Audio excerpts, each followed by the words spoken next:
What's up, everybody? Thank you for clicking on the link. This is about to be a fair play review of Underground Season 2, Episode 4, entitled Knock Alt, spelled N-O-K-A-A-T-E, as in French or Dutch or some other language, but I do believe it means knockout, okay? Knock Alt, knockout. So we're back with episode 4. After last week ending, as you know, with Steen trying to kill herself, but yet people saved her life, her boyfriend Hicks and the rest of the slaves. And Rosalie almost dying. I mean, she's been beat up, she's been shot, she's been bit by a snake, left for dead, but yet she makes it out alive because of her will to live. So you've got this startling contrast between Steen, her mother, who has the will to die. She's given up on life, but yet other people won't let her die. And then you got Rosalie, who has the will and the fight in her to live while other people are trying to kill her. But at the end of the day, both of them managed to make it out alive as of the end of episode 3. Okay, so we begin episode 4 with, once again, the Daniel character played by Bokeem Woodbine. Now, we found out last episode that he is actually Steen's father. And, well, on this episode, what it starts off showing us, because it's not a flashback, but they're actually giving us some backstory for some reason that we have not yet figured out why they are incorporating Bokeem Woodbine's story or Steen's past into the storyline like this, but I'm sure it does serve a purpose. When it first comes on this episode, he's standing in front of the big house of his slave master, and another younger slave approaches him while Daniel is waiting on the slave master to come out of the house. This other slave walks up on him real hasty like, and he's got this letter in his hand, and Daniel is like, "You're not supposed to be here. Why are you here?" And he says, "I've got something. I got another note. It's important." He says, "Can it wait until another time? Because the master will be out here in a minute." He says, "No, it's real important." So Bokeem thinks about it for a second, and then he tells him, "Come on." So they go and they hide behind a big tree. And the young fellow gives Daniel the note, and Daniel starts to read it. And on the letter, I assume that it's a letter that this other slave has actually taken from his master's house. Some kind of way he's stolen it. And it was a letter sent to him, to the master, warning him that there is a man by the name of John Brown, who I did some research on, and he was actually an abolitionist. At this time, Daniel was in the state of Kansas. Okay? And John Brown was a vigilant abolitionist who apparently a lot of other white people were afraid of. John Brown was a white man, by the way, but a lot of other people were scared of him, and they knew that whenever he came around, he was coming to steal the slaves, but he was coming to steal the slaves so that he could free these slaves. Okay, I mean, he was very vigilant, and he meant what he said. When I did this research on him, they actually wound up executing him by hanging in like 1859 because he killed some other white people in the process of freeing slaves. Okay, so anyway, it was a letter of warning to the masters in that area to let them know that they need to go ahead and sell their slaves, send them down south, and sell them to sugar plantations. And so what this letter was telling Daniel was, what he figured out was that eventually his master was probably going to wind up selling him and his family off somewhere, which could be good or bad, because it would be bad if they separate the slaves from each other. And who knows where he would be sent to. So this is a predicament for him, obviously. He doesn't say that, but he does show that in his demeanor, that this could mean that the master is probably going to sell me and my family. And so the younger slave tells him, he says, "I've been thinking." He says, "I want you to teach me how to read." And Daniel is like, "Do you even know what you're asking me? It's dangerous." He said, "Learning how to read is a curse," is what he told him. He says words give voice to the feelings that he did not have the guts to really tell anybody before. But these words, to him, reading is a curse to him, because knowing how to read can get you killed. We know that. And he says, "You don't know what you're asking." But this dude tells him, he insists that he wants to learn. It doesn't matter. He already knows what what could happen if he learns, but he still wants to know, because Daniel also tells him learning how to read is power. This knowledge, he said, it gives you the ability to overpower enemies, and when you know as much as they know. Okay? So remember John Brown. Like I said, John Brown was this vigilant abolitionist. Okay?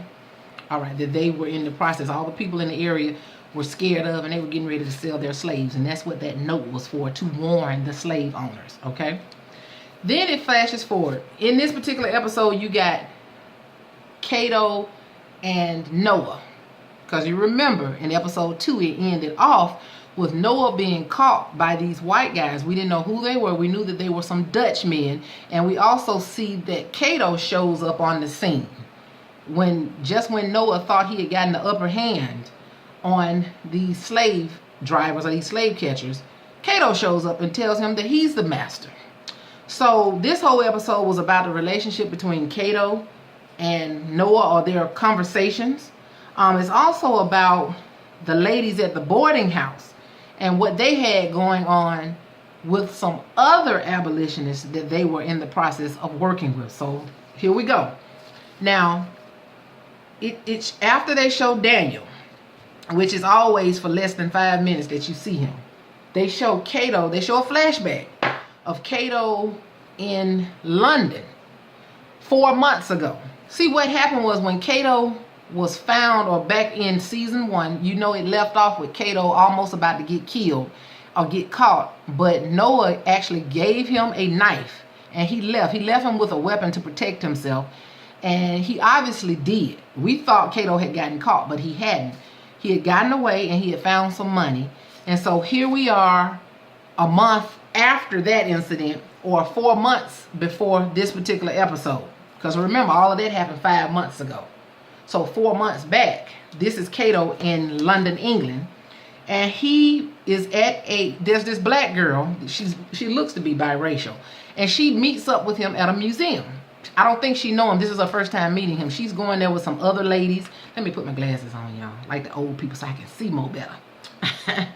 But anyway, she goes to this museum, this big fancy museum in England, and while she is there perusing the floor, of course, and the artwork, she runs into Cato, and they start talking and trying to interpret the meaning of the different art pieces and sculptures.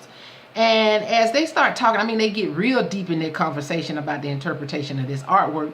She realizes while they're talking, there's this man that comes in, and he tells Cato, he says, "Mr. Powell, your carriage is waiting." So y'all, Cato is rich.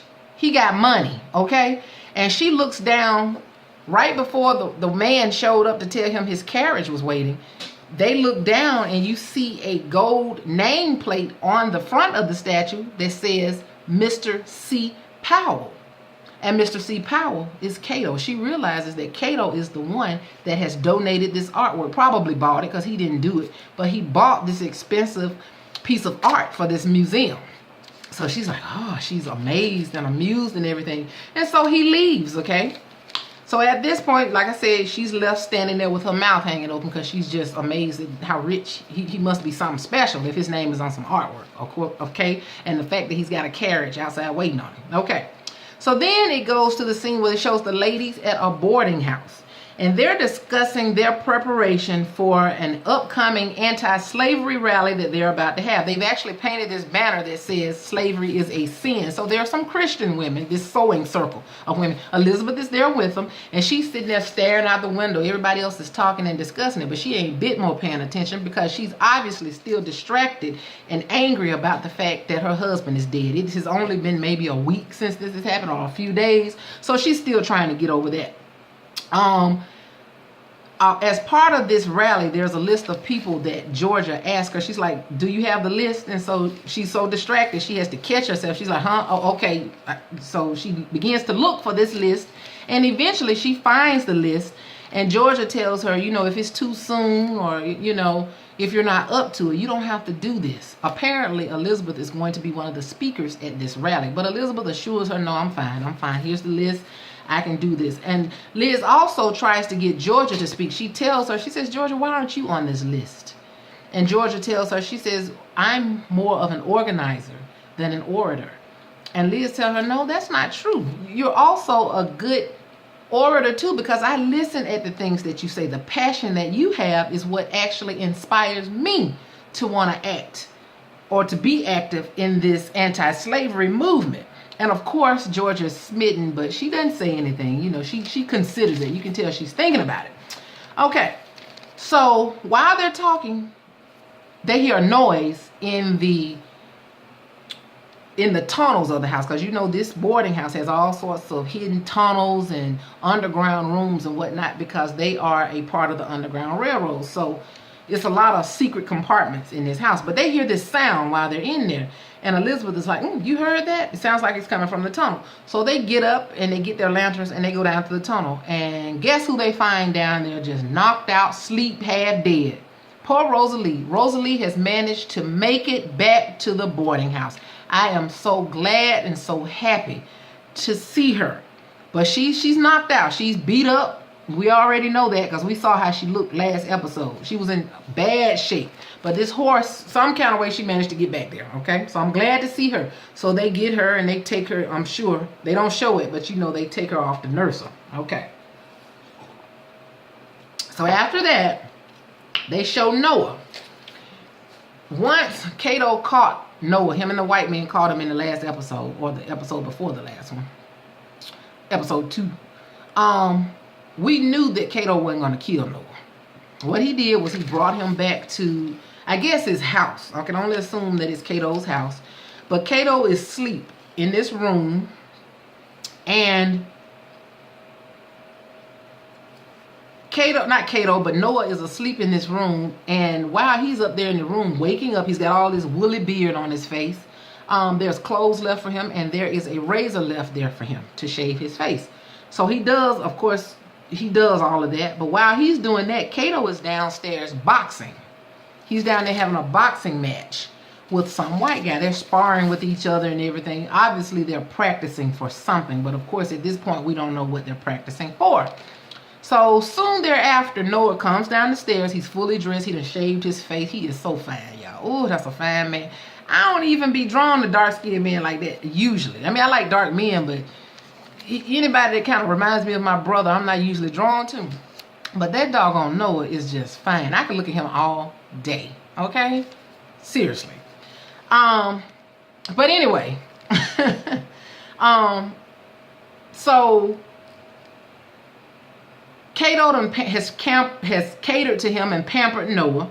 Like I said, he comes downstairs and he finds Cato boxing with this man. Noah has no idea what in the crap is going on. When he comes downstairs, he's standing there, he's staring at him, and he waits till Cato finishes with his practice session.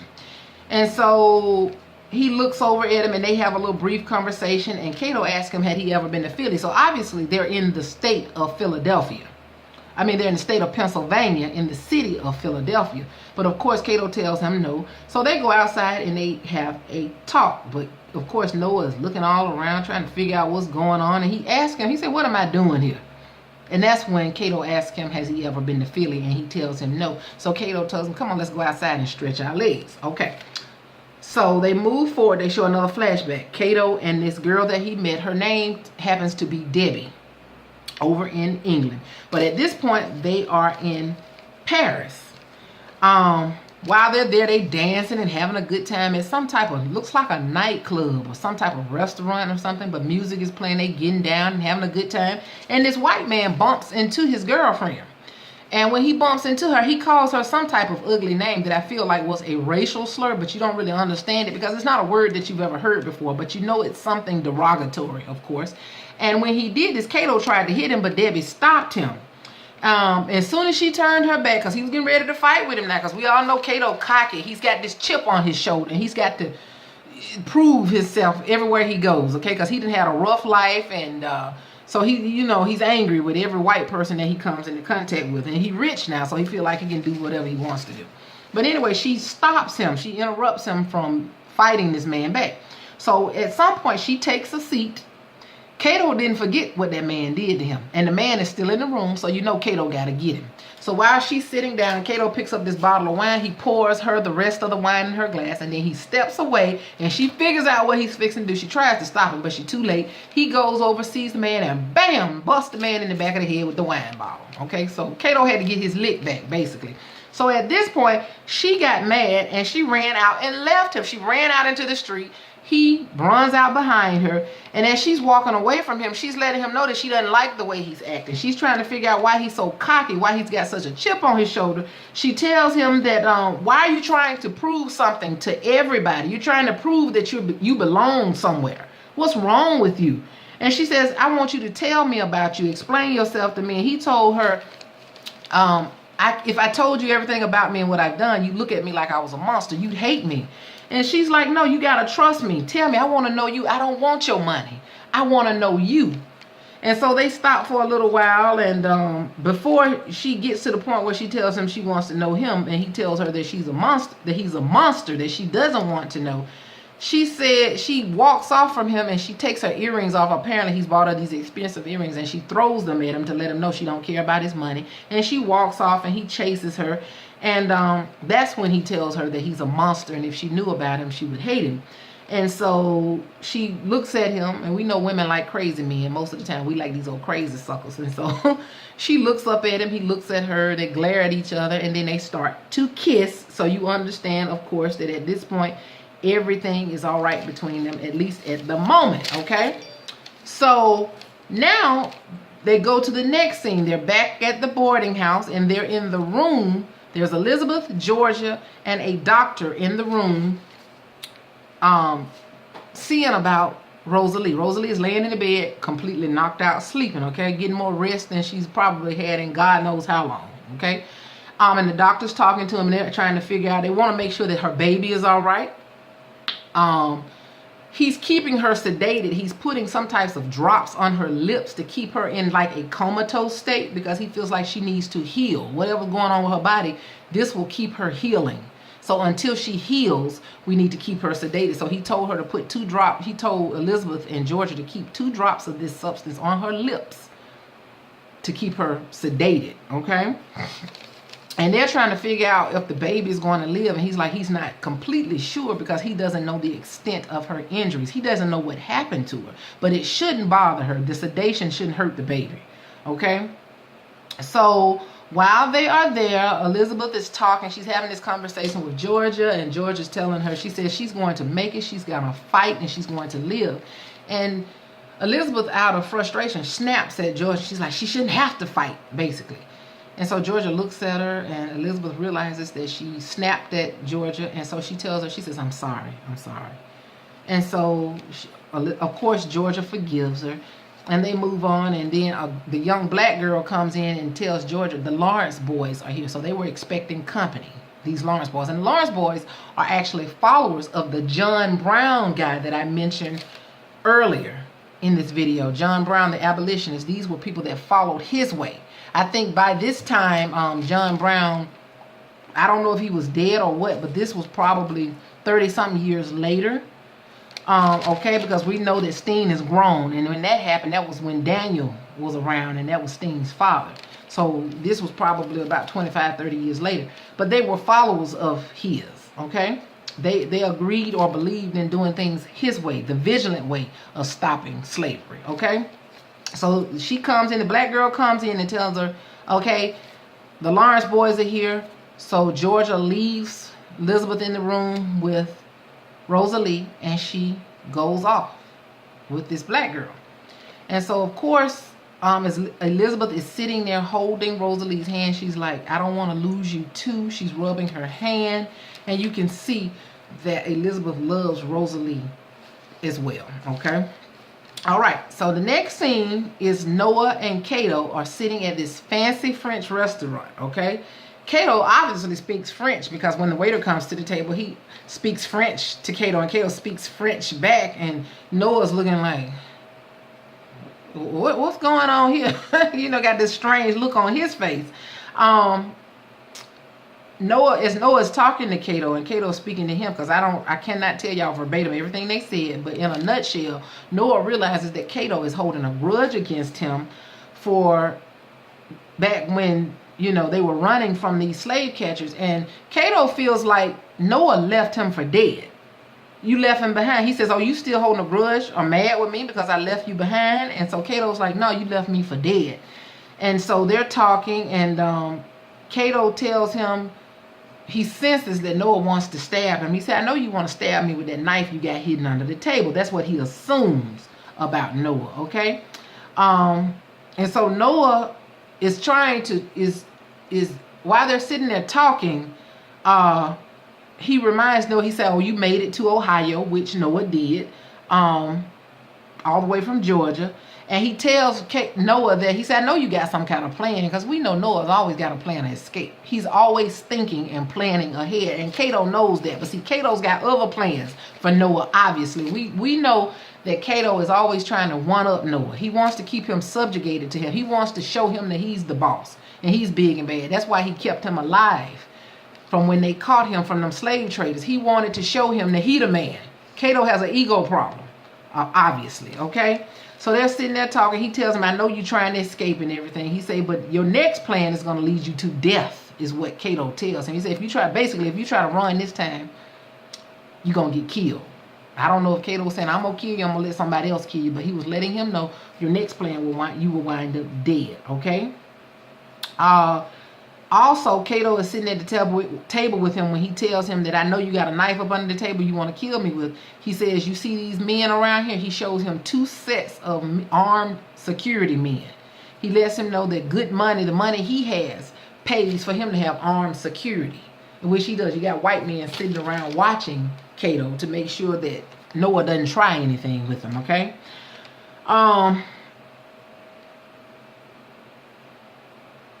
Let's see. After they talk for a while, Noah's sitting there looking at him. He doesn't say a whole lot to him. Kato is sitting there talking the trash to him. Kato pulls out the ring that Noah has made for Rosalie. You know that little metal ring he made for her? Well, Kato had it, and he handed it back to Noah.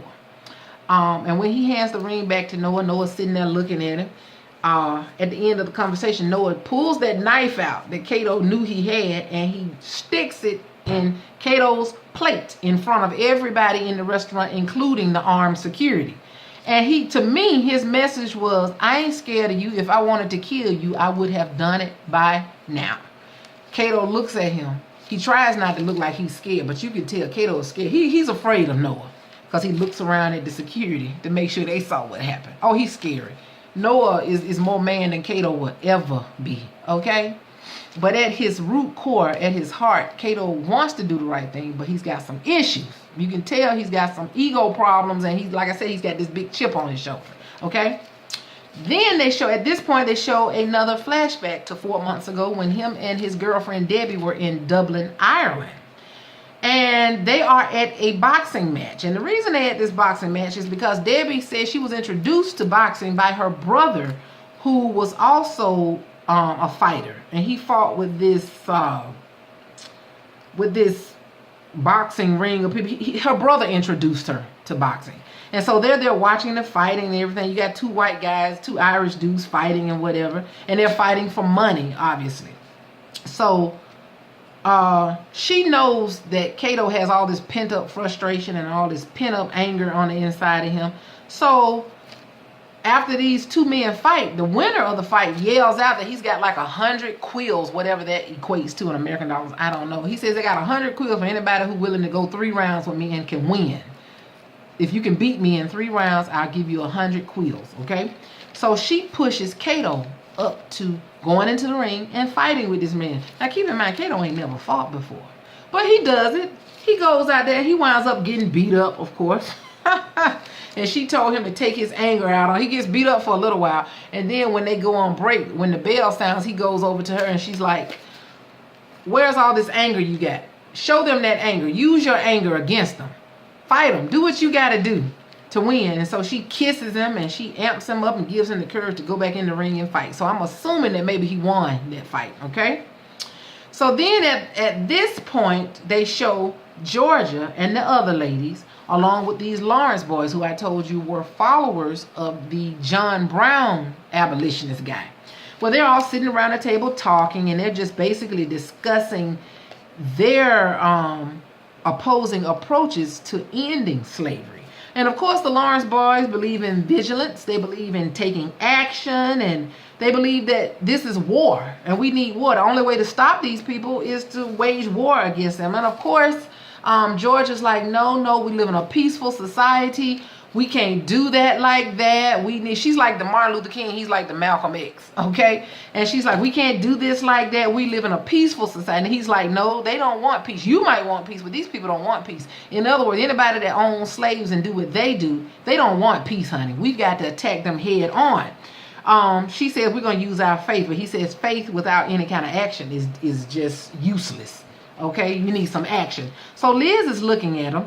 And she's sitting there staring at him because she's coming to the room, and she sits down and whatnot. And she tells them, what about all these innocent women and children? Because men are the ones that wage war, not the women. And usually the women and children wind up suffering when y'all wage war.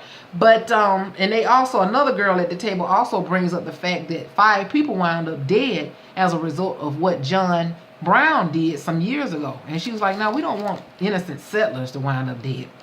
But anyway, Liz says, what about the innocent women and children? And so this guy, his name is Lucas, this little cute white guy who she's looking at. He tells her, he said, are you talking about white women and children? Because black people are already condemned. So who are you talking about? Okay, and so she just stares at him and everything. And she introduces herself to him.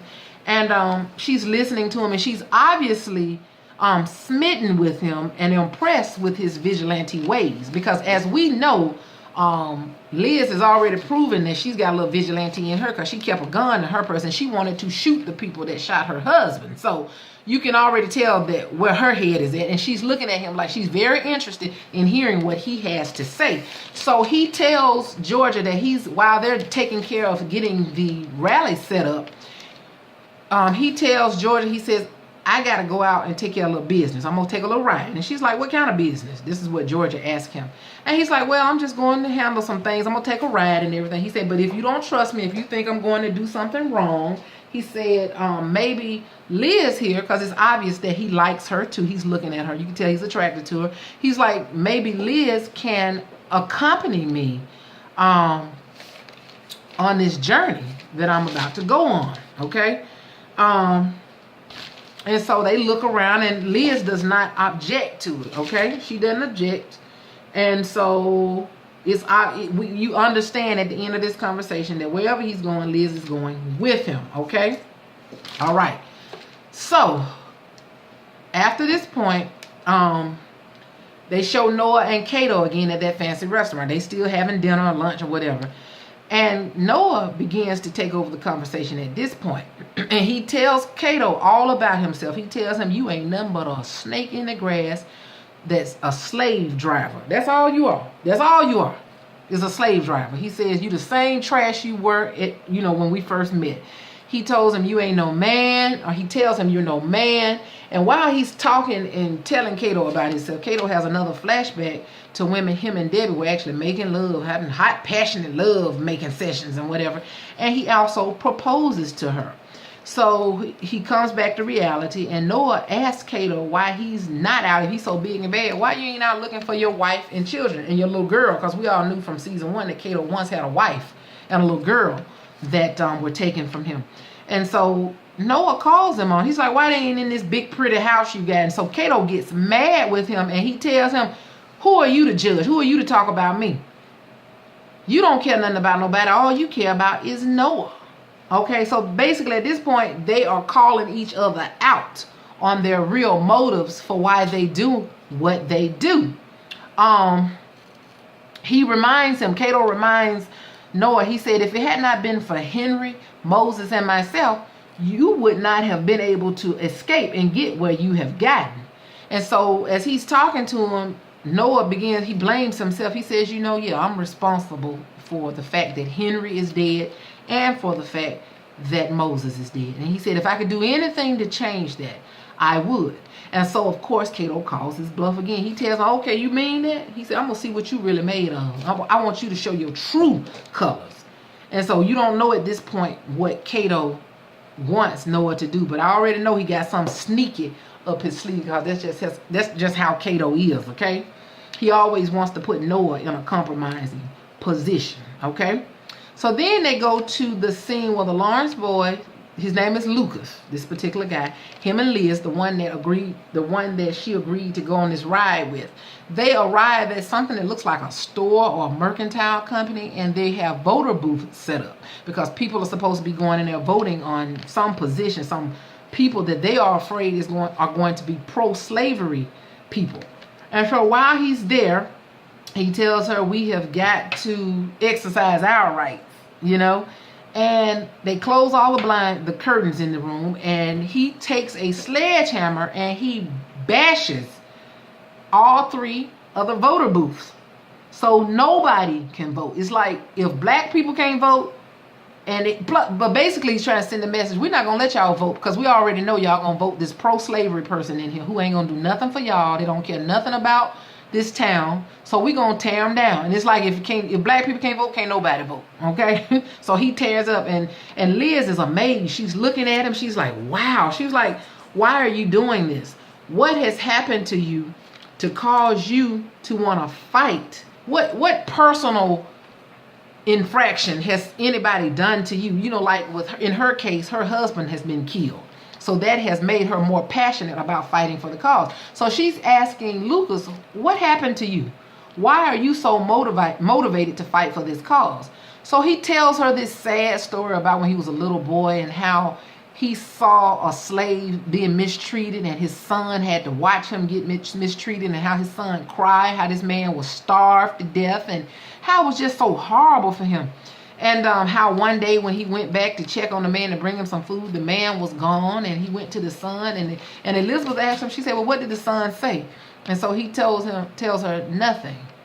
He doesn't exist. So basically he made up a story for Liz, okay? And he told her, he said he got angry with Liz when she asked him what happened to him to make him want to fight slavery. He said, what makes you think I need a personal reason to fight for slavery? Slavery is just wrong. He said it's wrong. It shouldn't happen. He said he didn't need a reason to fight it. And he reminds her that they killed your husband. So that's enough reason for you to want to pick up your torch and fight for the cause as well. He said he's just wrong. That's why he's fighting for it. Slavery is wrong in any capacity. So he doesn't need a reason other than the fact that slavery is wrong, okay? So the next scene you see Cato calling Noah off on his bluff about what he said earlier about Noah said he would do anything to change what happened with Henry and with Moses because he felt responsible for their deaths. Well, Cato say, now's your opportunity. So you know what he does? Cato has these 8 slaves in chains brought out in front of Noah. They're outside at night at this time. And he tells Noah's looking at them. They looking pitiful and everything. And he tells him, he says, if you go down south and turn yourself over to the U.S. Marshals and go back into slavery or either let them hang you, whatever the fate is, he says, I will pay for these men's freedom. And it was a couple of women too. And Noah looks at him because that's a dilemma for him. Noah wants them to be free. But here Cato is threatening him, telling him, you go down there and turn yourself in. And I promise you, I'll buy their freedom back. So Noah thinks about it for a minute. He's perplexed, obviously. And Noah tells him, no, I won't do it. And so at that point, of course, Cato's laughing at him and he feels like he's won in that moment. Okay, but of course we know he hasn't. So during that conversation, Cato flashes back to when he was fighting with this white man in a boxing match. And he almost beat the man. I mean, he was winning, but Cato, being the egotistical maniac that he is, after he knocked the man out, he walks off with his arms in the air, beating his chest and like, yeah. Well, while he's doing that, that man gathers himself up. He picks up something. I don't know what the object is, but he picks up something and he cold cocks Cato in his mouth, knocks him out so hard blood flies out of Cato's mouth. Cato hit the floor. The girlfriend is standing off to the side crying and telling him, get up, because you know she can't stand to see him losing, but she's crying and everything. But Cato can't really get up quick enough. He's laying on the ground trying to get his bearings. Okay, he's like, oh my God, what just happened to me? So finally he gets up and he looks over at her crying and everything, and he finally finishes the white man off like Mortal Kombat. He starts beating him while the man's got his back turned. Kato grabs him and he just beats him to a pulp. He just finishes. But of course, the white man has won at this point. But Kato just had to get that last lick. Okay? He just had to get that last lick. Girlfriend standing there crying. And I think it's at that moment that Kato realized that he really wasn't good enough for her. That's what I'm thinking, because of what's going to happen later on in the episode. But he looks over at the girlfriend. He looks strange. And I knew then something had changed in Kato about his relationship with her. Okay, so now they show the abolitionist rally that they had. Now, Georgia decides to speak. She's sitting there with her speech. And Elizabeth says, oh, okay, you're going to speak now. She says, yeah, after listening to Lucas and hearing his passion about slavery and his call to action, she said she realizes that a call to action doesn't necessarily have to be war, but she realized that she needed to do something, so she decided that she was going to try to speak in front of the crowd at the rally. Well, when she gets up on stage and everything, she gets cold feet. She clams up and she won't even say nothing. She refused. She can't even get nothing out of her mouth, and she turns around and she runs off stage. And that seems so familiar to me because I did that when I was in high school. I had such stage fright when I was in 12th grade. I was taking a drama class and I was supposed to give a speech one day, and I was literally afraid to get up at the podium and speak in front of these 35 other class members. And he was like, are you going to do the speech or are you going to take a D? I was like, I'll take a D, and I left. I did not care. I just did not want to do it. Since then, I have changed, of course, but I can relate to how Georgia felt in that moment. So Liz gets up and takes her turn at the podium. Oh, Liz ain't scared at all. Liz goes up there and she gives this fiery speech. Oh, the more she talks, the more passionate she has become. Remember now, they got this banner up over their head that says slavery is a sin. So she's also speaking from a Christian's perspective.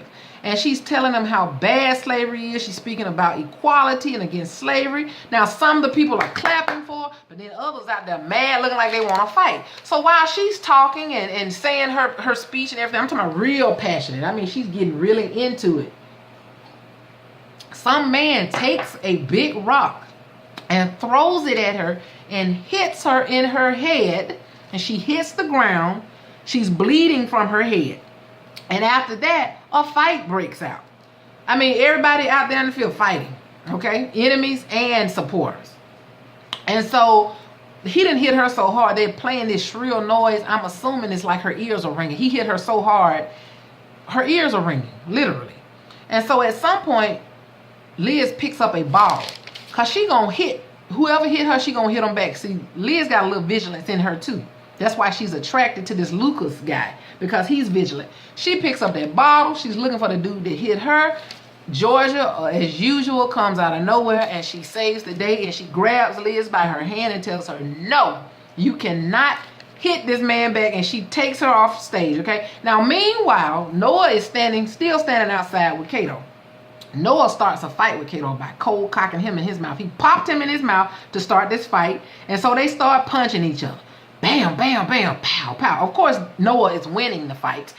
He even gets him at the point where he could have killed Kato, and Kato tried to encourage him or coerce him to kill him. He's like, go on and do it. Kill me. Kill me. He's like he wanted to die. I'm like, does Kato really want to die? Because Noah could kill him if he wanted to. But Noah stops and he tells him, he says, I save people. I help get people to freedom. I help to free slaves. I'm not a murderer. I'm not like you. I cannot help the white people by killing you. And so Kato looks at him crazy. He looks like he's disgusted with him, but I'm pretty sure he's glad that Noah didn't kill him. So eventually, Noah turns him loose, and Kato orders his men to take him away. Now, Noah done showed him this extreme compassion, and you can tell that Kato is affected by what Noah has done. But he tells him to take him away. Kato has a flashback once again to when he was in London, and the girlfriend, Debbie, his fiance, was laying in the bed one night. She hears this loud noise. She wakes up. I think it was raining that night and it's thundering and stuff. She wakes up and she looks over and sees that he has gotten up out of the bed. And she looks on the dresser and she sees this paper left there, this deed or some kind of document left there for her. So she gets up and she runs outside and she catches him just as he's getting ready to leave. I mean, he's actually packing up stuff and leaving her. Okay, he wasn't gonna say a word, just left her. And she's trying to figure out what in the world is wrong with you. Why are you doing me like this? You know, y'all, I'm sorry if y'all hear this phone ringing. My bad.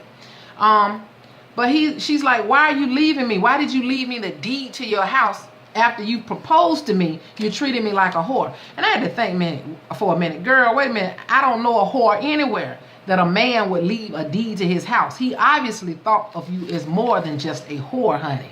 Okay? He left you the deed to his house. So anyway, she's standing there fussing at him and beating on him, and he's not saying a whole lot to her. He won't hit her back, of course, but he's looking at her, and she's like, I thought you wanted better. You want somebody to chase you. You want somebody to mistreat you. You don't want anything good, but I thought you wanted better. And he looks at her and he says, I do want better. So at that moment, it's like he's offending her. It's like he's saying, you ain't good enough for me. I do want better. But really what he's telling her is, I'm not good enough for you. You deserve better. That's my interpretation of the scene. But of course, he hurt her feelings when he told her, I do want better. It's like, I think she felt like she wasn't good enough. And he left the girl there, and he turns around and he walks off. Okay? Then they show Noah. Noah is taken to, when Cato tells his men to get him out of here, they actually take him to see or talk to the guy. They drop him off at William Steele's office. Now, William Steele is the black guy, the abolitionist from season 1, the one that had met with John Hawkins. John Hawkins worked with him at another boarding house to show him where they harbored runaway slaves as well. And he's the little black guy. Noah goes to see him and talk to him. They're in Philly. Like I said, he had talked to Rosalie. Him and Rosalie had a long conversation one day back in season 1. They sit down and talk, and the dude immediately he said, I've heard of the Making 7. He says, I admire you. He starts to praise Noah for his courage in helping to get these slaves to freedom. And Noah's like, no. He says, I'm not a hero.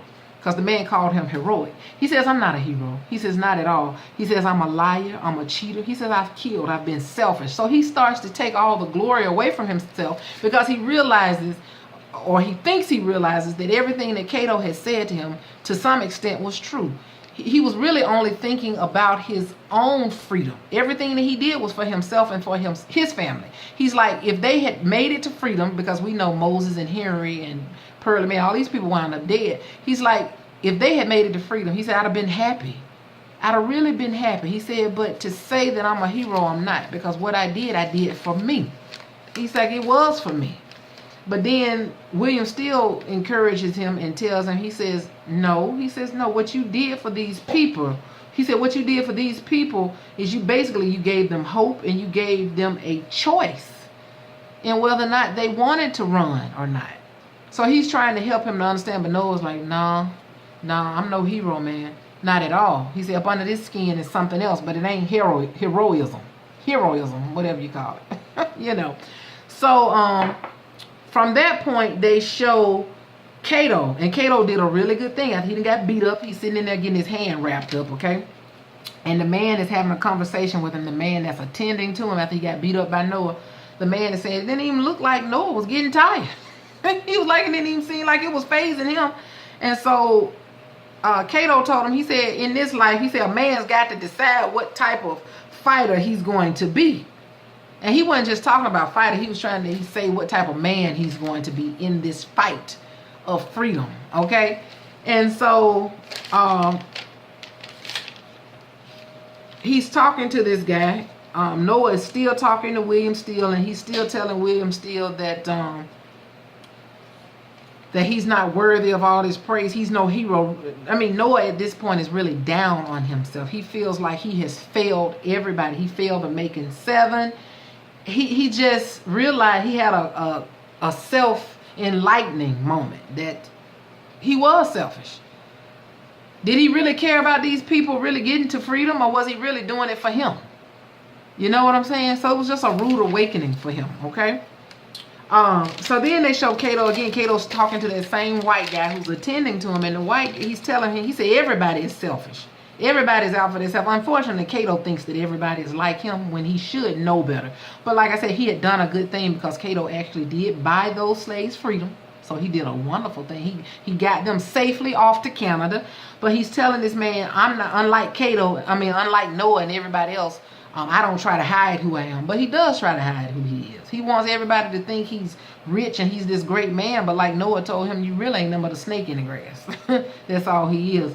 So anyway, the next thing they show is Cato once again still talking to this man while William still is still having this conversation with Noah, and he's still encouraging Noah and telling Noah how much he admires him and the making seven for what they did.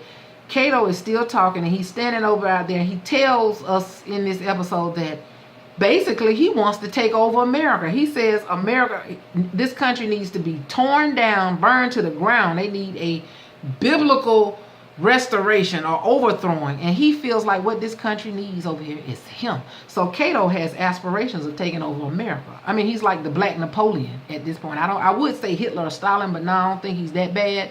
But he has aspirations of taking over society. So Cato is crazy. He's a little bit crazy, and I like his character.